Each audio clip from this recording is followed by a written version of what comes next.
Good evening. This is All India Radio. We now bring you next program, Comments from the Press.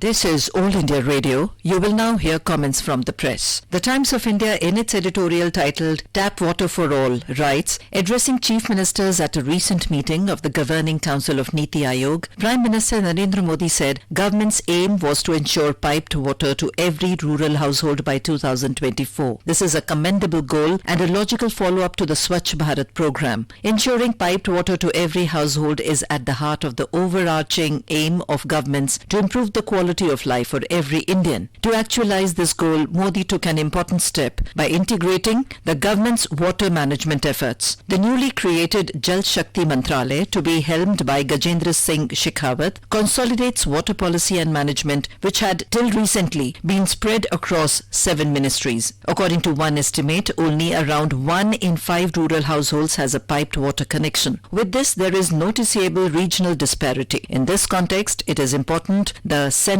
adopts a coordinated approach to the problem. From a political standpoint, it helps that both centre and states such as UP and Bihar, which lag the national average in piped water connections, have governments run by BJP and its allies. The Indian Express, in its editorial titled A Failing State, says more than 100 children in Bihar's Muzaffarpur district have died of acute encephalitis syndrome AES, with the state's medical authorities initially blaming the deaths on the heat wave, hypoglycemia, sudden drop in blood sugar levels and lack of awareness. Now belatedly, they have acknowledged the 2 most critical reasons for the deaths, malnutrition and the inadequacy of primary health centers PHCs. The state government's lack of preparedness is indefensible. AES has struck Muzaffarpur with regularity in the summers since 1995. The disease claimed nearly 1,000 children between 2010 and 2014. It seemed to have become less virulent after 2014. At the same time, however, a growing body of literature on AES underlined that the medical had no room for complacency. The Hindu, in its editorial titled Organization Men, writes, the appointment of JP Nadda as the Bharatiya Janata Party's working president is proof yet again that it does not leave anything to chance in the relentless pursuit of its politics. Union Home Minister Amit Shah will continue as party president until his term ends in December 2019, when Mr. Nadda is expected to succeed him. Mr. Shah has been Prime Minister Narendra Modi's close confidant and strategist for several years and an architect of the party's Lok Sabha victories in 2014 and 2019. The decision to appoint a working president, as Mr. Shah would not be always available for party work, is a sign of the importance the BJP and its ideological mothership, the RSS, attach to organization. The Tribune, in its editorial titled Row at Religious Place, says caste prejudices came to the fore when a group of people belonging to an upper caste tried to stop scheduled caste women from entering a temple in Sihash village of Rewari district in Haryana. The police had to intervene to allow them inside. The dispute arose over the organizing of a langar as thanksgiving for a wish fulfillment. In a throwback to the ancient times when rules of commensality was characteristic of caste taboos, men from the upper caste opposed the event and even took away the langar. Though police presence ensured that things did not go out of hand and the event passed off peacefully, the incident raises concern with the Mirchpur incident having taken place earlier in Haryana, which led to an exodus of Dalit families from the village. Atrocities of dominant castes against the weaker sections of society have been a constant feature of post-independent India, with caste carnage taking place in Lakshmanpur Bed and Bathani Tola of Bihar. Incidents of caste-based discrimination and clashes have also been reported from other states like Rajasthan, Uttar Pradesh and Punjab. The Asian Age, in its editorial titled Lessons as Jet Crash Lands, writes, Jet Airways has landed in bankruptcy proceedings at NCLT and it's highly unlikely it will fly any time soon. It's just another modern aviation crash that has been cited in many parts of the world. In India, it may be the 13th airline to go under after the skies were opened up in the 1990s, having been built up at the expense of national carrier Air India with plenty of help from several governments. It's a pity that the aircraft of the behemoth should lie grounded for over 3 months. The resolution plans talked about prior to the elections, when further job losses were seen as anathema to the India growth story, set off a false sense of optimism that global suitors